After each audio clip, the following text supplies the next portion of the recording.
Madam, ചുമയ്ക്കുമ്പോഴും തുമ്മുമ്പോഴും എൻ്റെ മൂത്രം, അതുപോലെ തന്നെ സെക്ഷൽ ലൈഫ് നടത്തുമ്പോഴും ഇൻറ്റിമസി നടത്തുമ്പോഴും എൻ്റെ മൂത്രം അറിയാതെ പോകുന്നു. ഞാൻ doctor Lizamma Joseph, senior consultant gynaecologist, laparoscopic surgeon, cosmetologist, Ernakulam medical centre, Kochi. ഇത് ഒരു കോമൺ ക്വസ്റ്റ്യൻ ആണ്.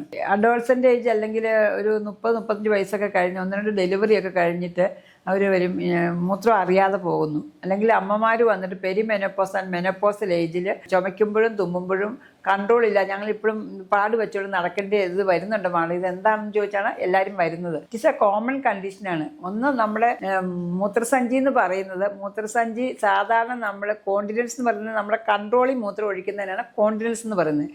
സ്ട്രെസ് യൂറിനറി ഇൻകോണ്ടിനൻസ് എന്ന് പറയുന്നത് നമ്മൾ ചുമയ്ക്കുമ്പോഴും തുമ്മുമ്പോഴും മൂത്രം അറിയാതെ പോകുന്നതിനാണ് സ്ട്രെസ് യൂറിനറി SUI എന്ന് പറയുന്നത്. അപ്പം നമ്മൾ സാധാരണ മൂത്രസഞ്ചി ഇങ്ങനൊരു ആംഗിളായിട്ട് ഇങ്ങനെ മുകളിലോട്ടാണ് ഇരിക്കുന്നത്, മൂത്രസഞ്ചിയുടെ വാതിൽ.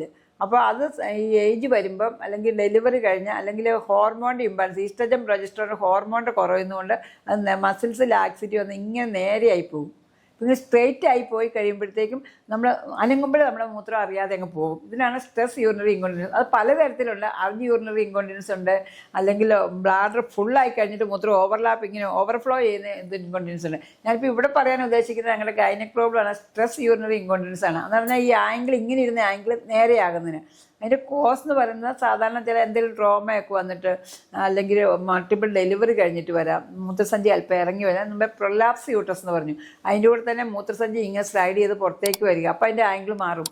പെരിമെനോപ്പോസൽ ആൻഡ് മെനോപ്പോസൽ ഏജിൽ വരുന്നത് നമ്മൾ ഹോർമോൺ ലെവൽ മാറുന്നു. ഈസ്ട്രജൻ പ്രൊജസ്ട്രോൺ ഹോർമോൺ മാറിക്കഴിയുമ്പം അവിടെ മസിൽസും ലിഗമെൻറ്റ്സും എല്ലാം ലാക്സ് ആകും.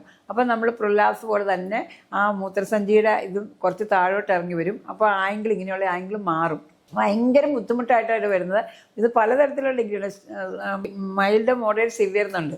ചെറിയ ഇത് മാത്രമേ ഉള്ളെങ്കിൽ നമ്മൾ പറയും നിങ്ങൾ കീജൽ എക്സസൈസ് ചെയ്യാൻ പറയും. കീജൽ എക്സസൈസ് എന്ന് പറയുന്നത് നമ്മൾ മൂത്രം ഒഴിച്ചുകൊണ്ടിരിക്കുമ്പോൾ ഒരു അങ്ങനെ സഡനായിട്ട് പെൽവിക് മസിൽ കൺട്രാക്ട് ചെയ്യണം. അതിങ്ങനെ അത് നമ്മൾ ആ സമയത്ത് ചെയ്യാനല്ല പറയുന്നത്, നമ്മൾ റിലാക്സ് ചെയ്തുകൊണ്ട് കിടന്നുകൊണ്ട് മൂത്രം ഒഴിക്കുന്ന ഇങ്ങനെ മസിൽസ് കൺട്രാക്ട് ഒരു 5-10 സെക്കൻഡ് ഇങ്ങനെ പിടിച്ചു വെച്ചുകൊണ്ടിരിക്കുക. അത് കഴിഞ്ഞ് 5 സെക്കൻഡ് അത് വിടുക, പിന്നെ 5 സെക്കൻഡ് പിടിച്ചു വെക്കുക, പിന്നെയും വിടുക. അതിനാണ് പെൽവിക് ഫ്ലോർ എക്സസൈസ് എന്ന് പറയുന്നത്, കീജൽ എക്സസൈസ് എന്ന് അതിന് പറയുന്നത്. ഒരു പ്രാവശ്യം ഒരു 10 പ്രാവശ്യം നമ്മൾ ചെയ്യണം. ഓരോ സെറ്റായിട്ടാണ് ചെയ്യുന്നത്. 5 സെക്കൻഡ് പിടിച്ചു, 5 സെക്കൻഡ് വിട്ടു, 5 സെക്കൻഡ്, അങ്ങനെ ഒരു 10 പ്രാവശ്യം ചെയ്യുക. അങ്ങനെ ഒരു രാവിലെ ഉച്ചയ്ക്കും അതിന് ഒരു 3 പ്രാവശ്യം 3 സെറ്റായിട്ട് ചെയ്യുകയാണെങ്കിൽ ആ മസിൽസിന് സ്ട്രെങ്ത് വരും. ഇതാണ് കീജൽ എക്സസൈസ് അല്ലെങ്കിൽ പെൽവിക്. ഇതെല്ലാവർക്കും അവനവൻ്റെ വീട്ടിൽ തന്നെ ചെയ്യാവുന്നതാണ്. അതിനൊരു പ്രത്യേക കുഴപ്പങ്ങളൊന്നുമില്ല. ഇത് പറ്റിയില്ലെങ്കിൽ നമ്മൾ ഈ കീജൽ എക്സസൈസിനുള്ള പിന്നെ എന്തെങ്കിലും ഇൻഫെക്ഷൻസ് ഒക്കെ ഉണ്ടെങ്കിൽ യൂറിനറി ട്രാക്ട് ഇവർക്ക് റിക്കറൻ്റ് ആയിട്ട് ഇൻഫെക്ഷൻ ഒക്കെ വരാം. അങ്ങനെ ഉണ്ടെങ്കിൽ അത് ട്രീറ്റ് ചെയ്യും. ആസ്മ ഉള്ളവർക്കാണെങ്കിൽ ഇങ്ങനെ വരാം, അപ്പം ക്രോണിക് കോഫ് ഉള്ളവർക്ക് വരാം, കോൺസ്റ്റിപ്പേഷൻ ഉള്ളവർക്ക് വരാം. അതാണെങ്കിൽ അതിൻ്റെ മെഡിക്കൽ കോസസ് എല്ലാം ട്രീറ്റ് ചെയ്യും. അപ്പോൾ നമ്മൾ ഫസ്റ്റ് തന്നെ വരുമ്പോൾ തന്നെ യൂറിൻ ചെക്ക് ചെയ്ത് യൂറിൻ ഇൻഫെക്ഷൻ ഉണ്ടെങ്കിൽ അത് ട്രീറ്റ് ചെയ്തിട്ട് വരാൻ പറയും. ആസ്മ അല്ലെ ക്രോണിക് കോഫ് ഉള്ളവർ പറയും അതൊന്ന് ഫിസിഷ്യനെ കണ്ട് അതൊന്ന് ട്രീറ്റ് ചെയ്തിട്ട് വരാൻ പറയും. അങ്ങനെ വരുമ്പോൾ ആ കോസ് പിന്നെ നമ്മളൊന്ന് സ്കാൻ ചെയ്ത് നോക്കും, വയറിൽ എന്തെങ്കിലും മുഴകളോ അല്ലെങ്കിൽ ട്യൂമറോ എന്തെങ്കിലും പറഞ്ഞാൽ പ്രസ് ചെയ്ത് പ്രഷർ എഫക്റ്റ് കൊണ്ട് വരും. ബ്ലാഡറിന് വന്നാലും ഈ സെയിം തന്നെ സ്ട്രെസ് യൂറിന് ഈ ആംഗിളിന് വ്യത്യാസം വരും.